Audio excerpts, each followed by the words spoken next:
ಸರಿ ಇಲ್ಲ ನೋಡ.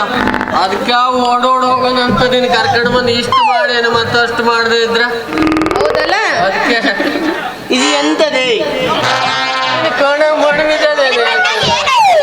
ನಾನು ಪಡಪನ ಉಸಿಟ್ಕ ಬಂದದ್ದು ಇವನು ನೋಡಿ ಸತ್ತು ಇದಕ್ಕ ಕಾರಣ ನೀ ಅಲ್ಲಲೇ, ನಮ್ಮ ನನ್ನ ಗಂಡ. ನಮ್ಮನ್ನ ಆಗ್ತಾಳಂತ ಕಾಯ್ದು ಕುಟ್ಟಿ ಇಟ್ಟೆಲ್ಲ ಮಾಡಿ ಮುಗಿಸಿ ಹತ್ತು ಬಿಟ್ಟಿದ್ದೆ. ತಾಯಿ ಕಾರ್ಡ್ ಮಾಡಿಸಿದೆ. ಎಲ್ಲಿ ಕೊಟ್ಟು ಬಂದಿದೆ? ಆಶಾ ವರ್ಕರ್ಗಳು ತಾಯಿ ಕಾರ್ಡ್ ಮಾಡಿಸ್ಕೊಡ್ತಾ ಇದ್ದೀನಿ. ಆಗ್ಲಿ ಎರಡೆರಡು ತಾಯಿ ಕಾರ್ಡ್ ಆಯ್ತು ಮಾಡಿಸ್ಕ. ನಿನ್ನ ಹಣಿ ಬರ ತಾಯಿ. ಅಯ್ಯೋ ಕೂಸು ಒಳಗ ಆಡಕ್ ಹತ್ಬಿಟ್ಟಾಯ್ತದು. ಹಾಲೇನು ಹೊರಗೆ ಬಂದ ಮೇಲೆ ಕುಡಿಸ್ತೀನಿ ತಡೀರೋ. ಎಲ್ಲ ಅಭಿಮನ್ಯು ತರ ಹೊಟ್ಟೆಯಾಗಿರೋಂಗೆ ಮಾತಾಡ್ತೈತೆ ನಮ್ಮ ಕೂಸು. ನಮ್ಮ ಕೂಸು ಬೇಕಾದ ಮಾತಾಡ್ತೈತ್ ನೋಡಲ್ಲ. ಅವನಿಗೆ ಹಿಡ್ಕೊಂಡು ಹೊಡಿ ಅನ್ನಕತ್ತೈತ. ನೀನು ಅವನಿಗೆ ಕೂಡ ಮದುವೆ ಮಾಡಕ, ನನಗೇನು ಬೇಜಾರಿಲ್ಲ. ಆದ್ರೆ ನಾನು ಕೊಟ್ಟದ್ದು ಮಕ್ಕಳು ನೀ ಕೊಟ್ಟಿದ್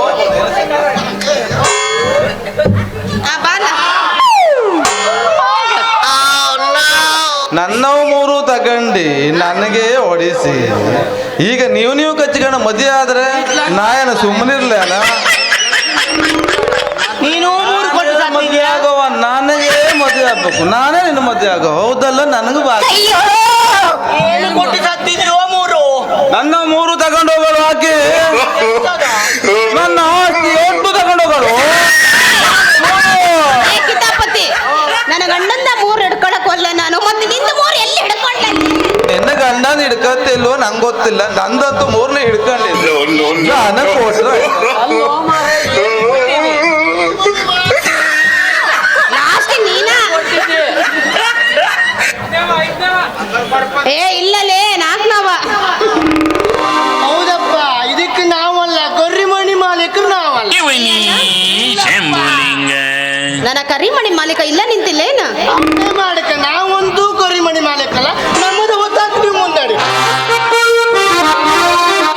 ತುಂಬದ ಗರ್ಭಿಣಿ ಕೂಡ ಹೊತ್ತಾಕು ಅಂದ್ರೆ ಇನ್ನು ಅವ್ರು ಈಗ ಹೊತ್ತಾಕ್ರೆ ಮತ್ತೊಂದು ಕೊಡು. ಮನಸ್ಸಿನೊಳಗೆ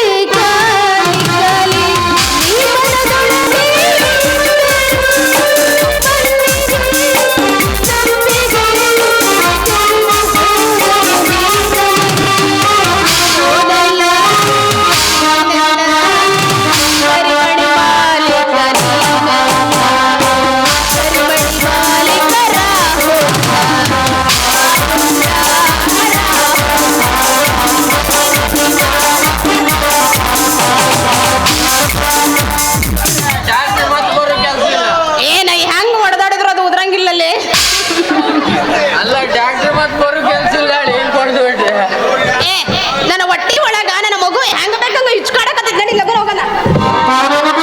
ಇಲ್ಲೇ ಮರ ಐತಿ. ಅವ್ರು 2 ಜನ ಹೋಗ್ಕಳೆ ಪಾಪಿ ನನ್ನ ಮಕ್ಳು. ಅವ್ರಿಗೆ ನಾಮಕರಣ ಕರೆಯೋನಂತೆ. ಹೇಳ್ಬಿಡಲ್ಲ ಲಗನ ದವಾಖಾನಿಗೆ ಹೋಗ್ಬೇಕ. ನಾಮಕರಣ ಕೇಳ್ಕಳಿಸ್ತೀನಿ. ನಿನಗೆ ಕಡೆಗೆ ಬಾ ಅಲ್ಲ. 3 ಬಿಟ್ಟನೆ ಹೊಲ ಮನಿ 3 ಕೊಟ್ಟಿದೆ.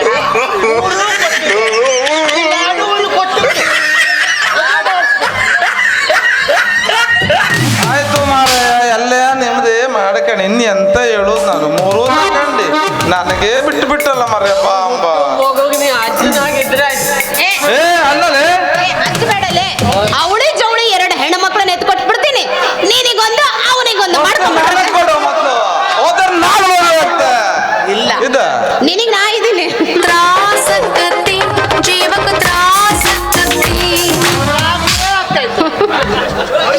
ಬಾಬಾ ಲಗನ ನಡಿ ದವಾಖಾನಿಗೆ ಹೋಗೋಣ. ನಮ್ಮ ಸ್ವಂತಿಗೆ ಇದು ಯಾವ ಗ್ಯಾಪ್ನಾಗ ಆಯ್ತು?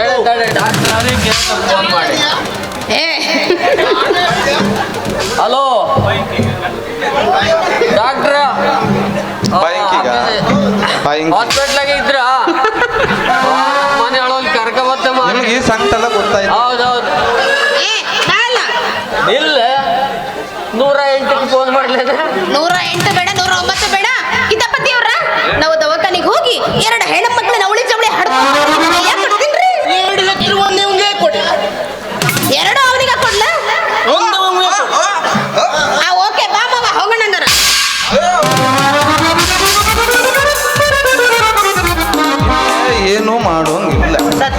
ಹೇಳ್ತೀಯ? ಸತ್ತ ಲೆಕ್ಕವೇ ಇದ್ರು ಸತ್ತ ಲೆಕ್ಕವೇ ಅವ ಇಲ್ಲಿ ಕೇಳು ಹೆಂಗಿದ್ದ ಹಿಂಗಿದ್ದ ಅಂಗಣ ಮಂಗಣ ಮಾಡಿ ಮಾರ ಈ ರೇಂಜ್ ತಂದಿಟ್ಟಂದಿಲ್ಲ ಮಾರ ನಾನು ನೀನು ಎಲ್ಲೂ ಇಲ್ಲಲ್ಲ. ನಂದು ಓದದ್ದು ಒಂದೇ, ನಿಂದು ಓದದ್ದು 3. ನಂದು 3 ಹೋಯ್ತು ಮತ್ತೊಂದು ಹೋಯ್ತು ಬಿಟ್ಟು ಬಿಡು ಸಾಯ್ಲ ನಾವು ಹೇಳದ್ನಲ್ಲ ಇದ್ರು ಸತ್ತ ಲೆಕ್ಕವೇ. ಒಂದು ಕೊಡ್ತಂತಲ್ಲ ಅದು ನೀನೇ ಇಟ್ಕೊಬಿಡು. ಅದು ತಕೊಂಡ್ ಮದು ದೊಡ್ಡ ಮಾಡಿ ನಾ ಮದುವೆ ಆಗೋದಾಗ ನಾ ಸತ್ತು ಹೋಗುದಿಲ್ವ ತಕೊಂಡಿ ಅಂತ ಮಾಡುದು. ಆಯ್ತು, ನಮ್ಮ ಹೆಣ್ಣ ವಜ್ಜನೂ ಗೊತ್ತೋಯ್ತು. ಹೋಯ್ತು ಆಯ್ತಲ್ವಾ? ಸುಟ್ಟು ಬಂದಾಯ್ತು. ಇನ್ನು ಮುಂದೆ ಏನಾಗಬೇಕು ಎಂತ ನೀನು ಏನು ಕಂಡು ನೀವಂತೆ ಬದುಕು ಕೊಡುದಿಲ್ಲ. ಏನ್ ಮಾಡುವ ನೋಡ್ತಾ ಇರು, ಏನು ಮಾಡುವ ಅದ್ರ ಹುಡುಗ ಅವ್ಗೆ ಏನಾರು ಮಾಡಿ ಅವ್ರಿಬ್ರೊಳಗೆ ಹೊಚ್ಚಾಕ ಡೈವರ್ಸ್ ಕೊಚ್ಚಿ ಅವಳು ಮಂಗಳೂರು ಕರ್ಕೊಂಡು ಹೋಲಿಲ್ಲ ನಂದೋಡ ಕನಕ ಅಂತ ಹೆಸರು ತೆಗೆದಕ್ಕ.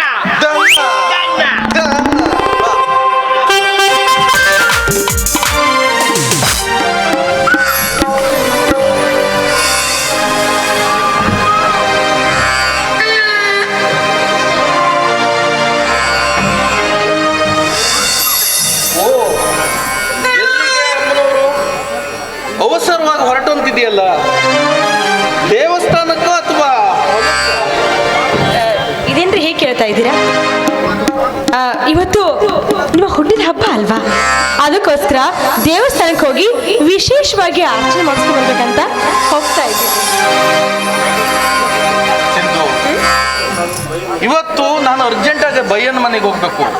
ಈಗ ತಾನೇ ಫೋನ್ ಮಾಡಿದ್ರು, ಅವ್ರ ಆರೋಗ್ಯ ಬೇರೆ ಸರಿ ಇಲ್ವಂತೆ. ಹಾಗಾಗಿ ಇವತ್ತು ನೀನು ಒಬ್ಬಳೇ ಹೋಗಿ ಬರ್ಬೇಕು ಕಣೆ. ಆಯ್ತು ಬಿಡಿ, ಇಷ್ಟಕ್ಕೆಲ್ಲ ಹಾಗೆ ಕೇಳ್ತೀರಾ?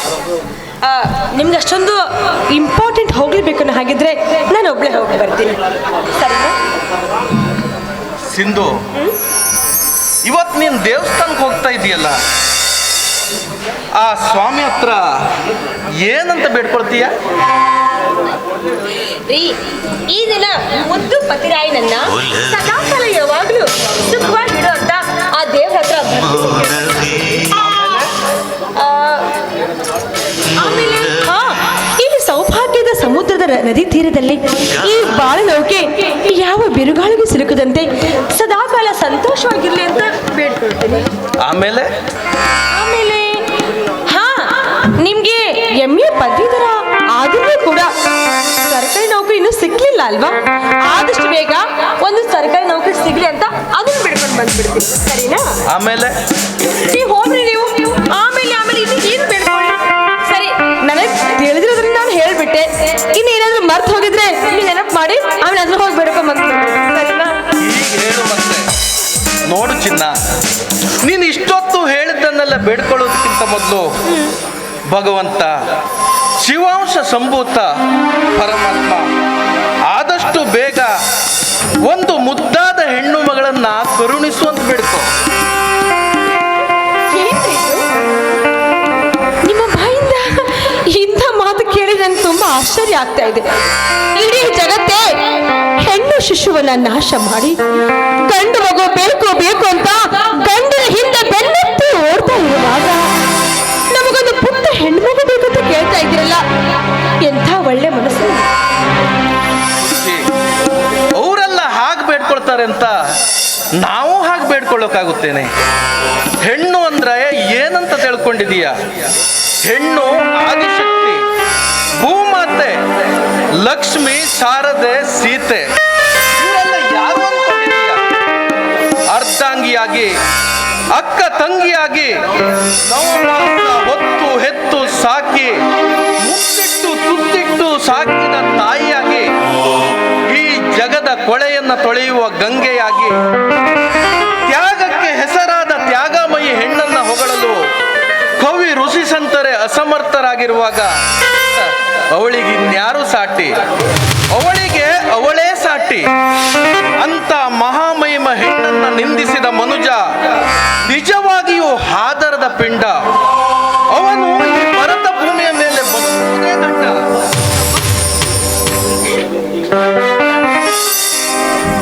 ಈ ಹೆಣ್ಣು ಕುಲದ ಮೇಲೆ ನೀವಿಟ್ಟಿರೋ ಪ್ರೀತಿ ವಿಶ್ವಾಸ ನೋಡಿ ನಿಜವಾಗಿಯೂ ನಂಗೆ ತುಂಬಾ ಸಂತೋಷವಾಗ್ತಾ ಇದೆ.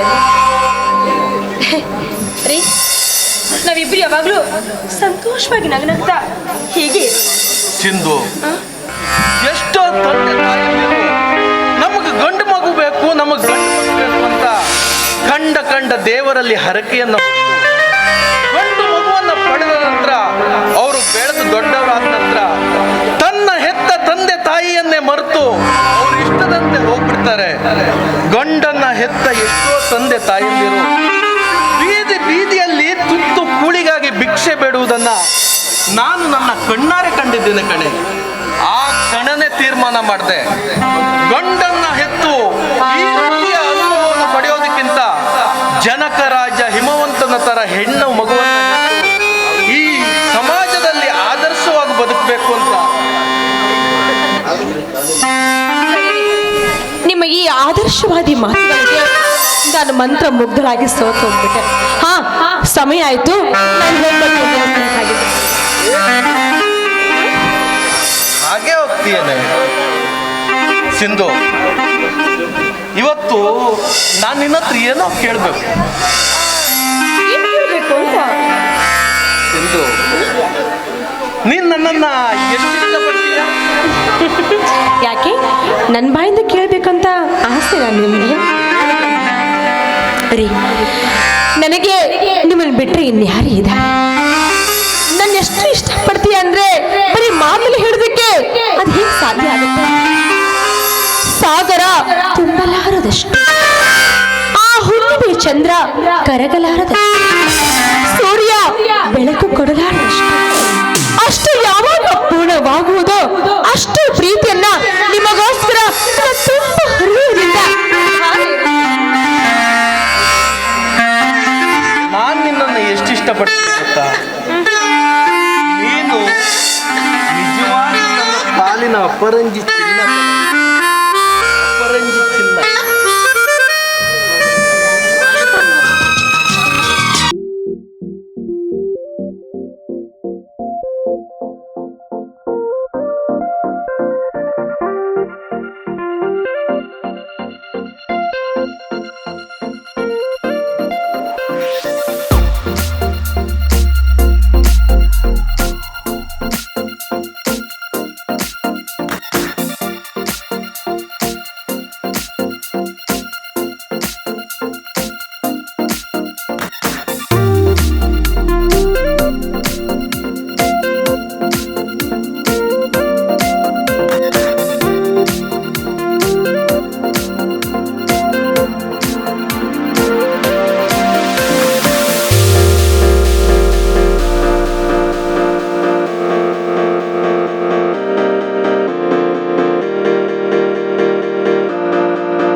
ಗಂಗು ಗಂಗು ಭಯ್ಯ ಭಯ್ಯ ನಾನು ಚೆನ್ನಾಗಿರೋದಷ್ಟಿಗಿರಲಿ, ನಿನ್ನಿಂದ ಒಂದು ಬಹುಮುಖ್ಯವಾದ ಕೆಲಸ ಆಗಬೇಕಾಗಿದೆ. ಹೌದು ಗಂಗು, ನಾನು ಹೇಳ್ತಾ ಇರೋ ಕೆಲಸಕ್ಕೆ ಆಗೋಲ್ಲ ಅಂತ ಮಾತ್ರ ಹೇಳ. ಮೊದಲು ಆ ಸೂಟ್ ಕೇಸ್ ಇಡಿ. ಇದೆಲ್ಲ ಏನ್ ಭಯ್ಯ? ನನಗ್ ಒಂದು ಅರ್ಥ ಆಗ್ತಾ ಇಲ್ಲ. ಹೇಳ್ತೀರಿ ಕೇಳು. ಯಾಕೆ ಇದೆಲ್ಲ? ಅದರಲ್ಲಿ ಬೇಕಾದಷ್ಟು ಹಣ ಇದೆ.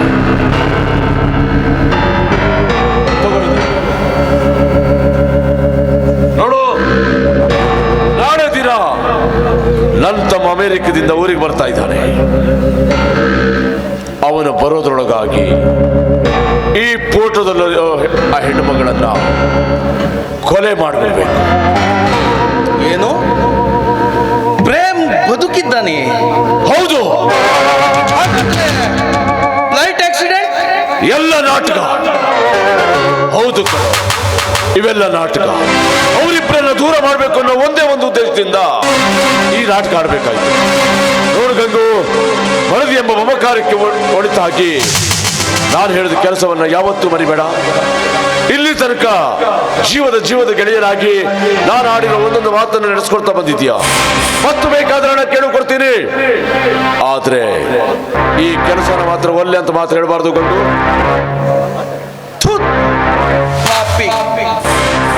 ಹಣ ಅಂತೆ ಹಣ, ಮಾನ ಮರ್ಯಾದೆ ಎರಡನ್ನು ಬಿಟ್ರೆ ಹೊತ್ತು ಮುಳುಗೋದ್ರೊಳಗೆ ಇಂಥ ಹೊತ್ತರಷ್ಟು ಹಣವನ್ನು ಒಬ್ಳು ಹೆಂಗಸು ಸಂಪಾದನೆ ಮಾಡ್ತಾಳೆ.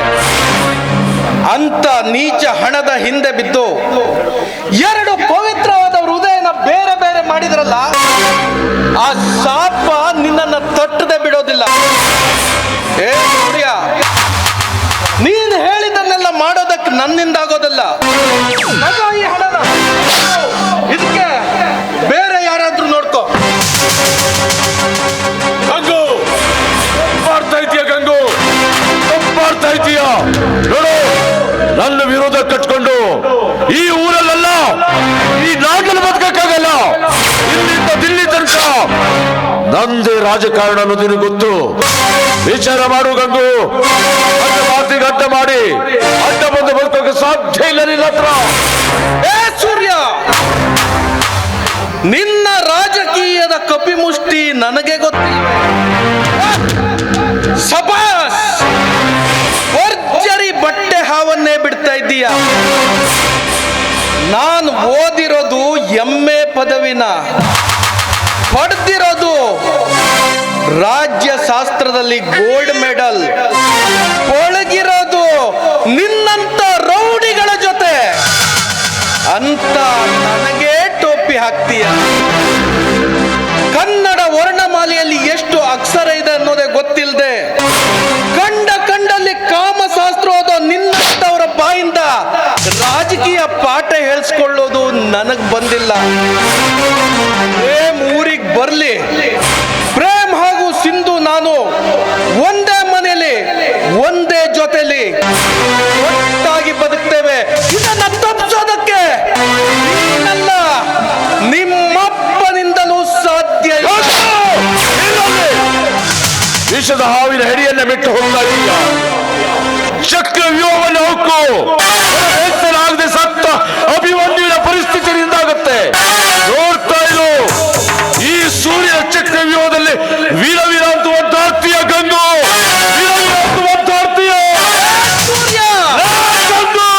ಏನು ವಿಷ ಸರ್ಪ ಆದ್ರೆ ಅದನ್ನ ಬೇಟೆ ಗರುಡ ಕಡಲ.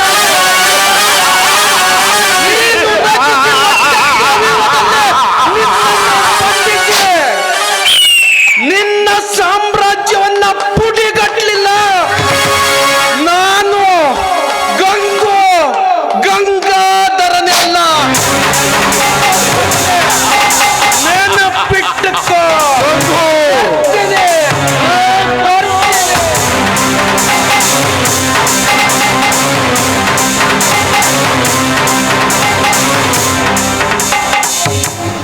ಯಾಕೆ ಯೋಚನೆ ಮಾಡ್ತಾ ಇದ್ದೀರಾ? Don't worry. ನೋಡು, ಇವರಿಗೆ ನಮ್ಮ ಎಲ್ಲ ವಿಷಯಗಳು ಗೊತ್ತುಂಟು. ಇವರಿಂದ ಅಪಾಯ ನಮ್ಮ ಮನೆತನಕ್ಕೆ ಬರೋ ಮೊದಲು ಇವರಿಗೊಂದು ಇತಿಶ್ರೀ ಹಾಡಲೇಬೇಕು. ಅದಕ್ಕೆ ಏನಾದರೂ ಒಂದು ಉಪಾಯ ಹೂಡಲೇಬೇಕು. ನನಗೀಗ ಸ್ವಲ್ಪ ವಿಶ್ರಾಂತಿ ಬೇಕಾಗಿದೆ.